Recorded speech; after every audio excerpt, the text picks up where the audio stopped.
Hello, જાગુસ kitchen જર્નીમાં આપ સૌનું સ્વાગત છે ફ્રેન્ડ્સ। અત્યારે લાલ અને પીળી બંને ખારેક ખૂબ જ સરસ આવી રહી છે, તો હાલો આજે આપણે ખારેકની રેસીપી બનાવીએ।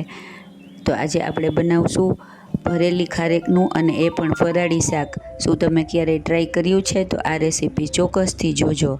તો એના માટે આપણે 250 ગ્રામ પીળી ખારેક લીધી છે, તમે કોઈ પણ લઈ શકો છો। મેં અત્યારે પીળી ખારેક લીધી છે।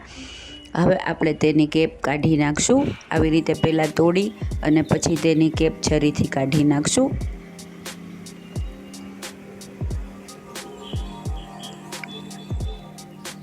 બધી ખારેકની કેપ કાઢી નાખવાની છે। જો આવી રીતે આપણે કેપ કાઢી નાખશું। ફ્રેન્ડ્સ, તમે ખારેકનું શાક ઘણી વખત અને ઘણા ખારેકના શાકના વિડીયો પણ જોયા હશે, પણ આપણે એકદમ નવી જ રીતે અને ભરેલું, અને તે પણ ફરાળી શાક બનાવીશું, તો તમે આખો વિડીયો ચોક્કસથી જોજો। હવે આપણે ખારેકને એક કુકરમાં લઈ લેશું અને તેમાં અડધોથી પોણો ગ્લાસ જેટલું પાણી નાખી અને કુકરને બંધ કરી અને તેની 3 વિસલ વગાડી લેશું। ફ્રેન્ડ્સ, ખારેક ટેસ્ટમાં મીઠી હોય છે, તેથી તેનું શાક પણ એટલું જ સરસ લાગશે। જુઓ, હવે તેને આપણે એકદમ ઠંડુ કરી અને પછી ખારેકને લઈ લેશું અને ખારેકનું પાણી બધું નિતારી લેશું અને ખારેકને ઠંડી થવા દેશું। જો આપણી ખારેક ઠંડી થઈને રેડી છે। હવે આપણે તેને વચ્ચેથી આવી રીતે કટ આપી અને તેનો ઠળિયો કાઢી લેશું। ખારેકને બહુ વધારે બાફી નથી નાખવાની, સેજ કડક રાખવાની છે, જેથી તે તૂટી ન જાય।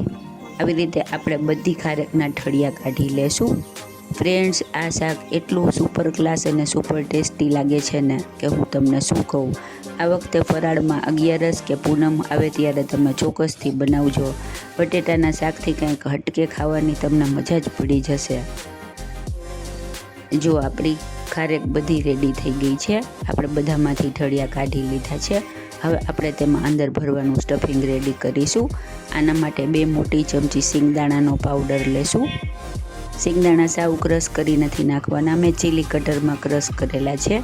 ત્યારબાદ 1 મોટી ચમચી ધાણા જીરું, 1 ચમચી લાલ મરચું પાવડર, 5 ચમચી હળદર, સ્વાદ મુજબ મીઠું, અડધી ચમચી ગરમ મસાલો, અડધી ચમચી આમચૂર પાવડર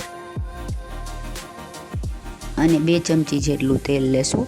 ફ્રેન્ડ્સ, તમે આમચૂર પાવડરની જગ્યાએ લીંબુનો રસ પણ લઈ શકો, અને તમને વધારે ગળ્યું ખાવાનું ભાવતું હોય તો તમે થોડી ખાંડ પણ ઉમેરી શકો। આપણે લીંબુ અથવા આમચૂર પાવડર એટલે લઈએ છીએ કે આપણે ખારેકની મીઠાશને બેલેન્સ કરી શકીએ। જુઓ, આપણું સ્ટફિંગ રેડી થઈ ગયું છે। સ્ટફિંગ આવી રીતે સેજ મિક્સ થઈ જાય અને સરસ રીતે આમ વળે તેવું થાય ત્યાં સુધી એટલું તેલ નાખવાનું છે। હવે આપણે સ્ટફિંગને ભરી લેશું। કોરું સ્ટફિંગ હશે તો સરસ રીતે સ્ટફ નહીં થાય।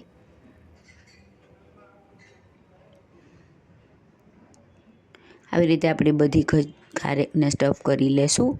ફ્રેન્ડ્સ, જો તમે મારી ચેનલ પર નવા હો તો મારી ચેનલને સબસ્ક્રાઈબ જરૂરથી કરજો અને બાજુમાં રહેલ ઘંટડી દબાવી દેજો, જેથી મારી નવી રેસીપીનું નોટિફિકેશન સૌથી પહેલાં તમને મળે।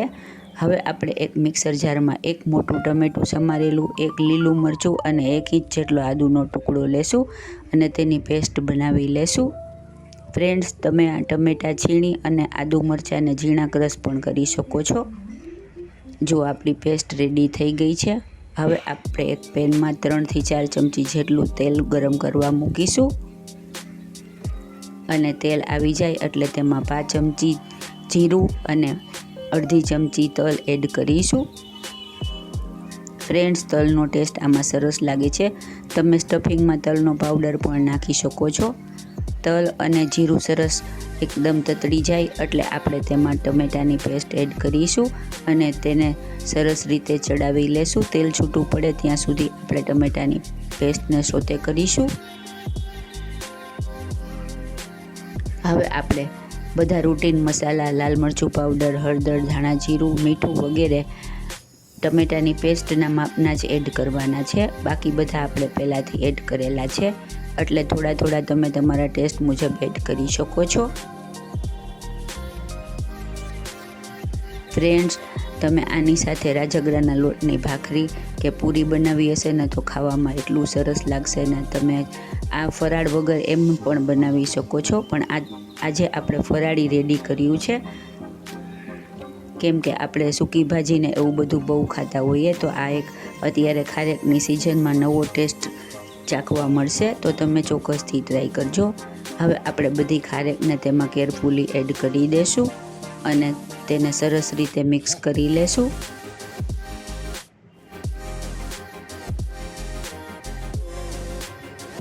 ફ્રેન્ડ્સ, જો તમને મારી રેસીપી ગમતી હોય તો મારી ચેનલને વધુમાં વધુ શેર કરી અને મને સપોર્ટ કરજો. આપણે સરસ રીતે બધો મસાલો ખારેકમાં એકદમ સરસ મિક્સ થઈ જાય ત્યાં સુધી તેને મિક્સ કરી લેશું અને તેને 5 મિનિટ એકદમ ધીમા ગેસે ઢાંકણ ઢાંકી અને ચડવા દેશું. જુઓ, આપણું એકદમ સુપર ટેસ્ટી ખારેકનું શાક રેડી થઈ ગયું છે. જોતાં જ મોંમાં પાણી આવી જાય એવું મસ્ત અને મજેદાર અને એકદમ નવા જોરદાર ટેસ્ટ સાથે. હવે આપણે તેની ઉપર કોથમીર થોડી ભભરાવીશું. ફ્રેન્ડ્સ, તમે હળદર ન ખાતા હો તો સ્કીપ કરી શકો છો.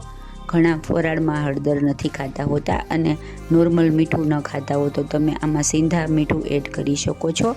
હવે આપણે તેને ઉપર થોડી કોથમીરથી ગાર્નિશ કરીશું.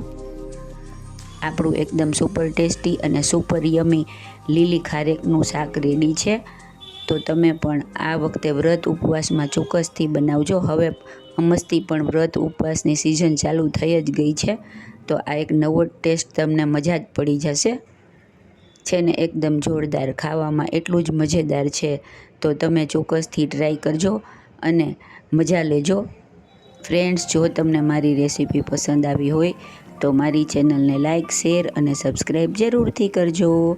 ધન્યવાદ.